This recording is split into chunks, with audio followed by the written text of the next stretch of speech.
ბევრი კარგი სოფელი არსებობს.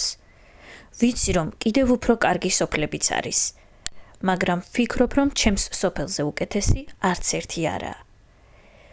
ის გაზაფხულზე ძალიან ლამაზია. იქ ყველაფერი მწვანეა.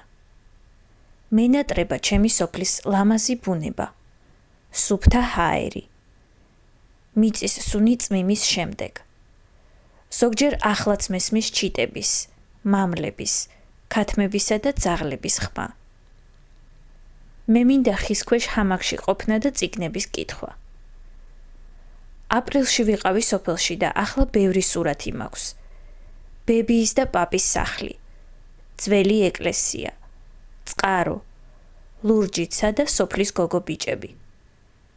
ჩვენს სოფელში ბევრი ხილია, ბალი, ალუბალი, ვაშლი, ატამი, მსხალი და ყურძენი. მე ძალიან მიყვარს ჩემი სოფელი, ბებია და პაპა.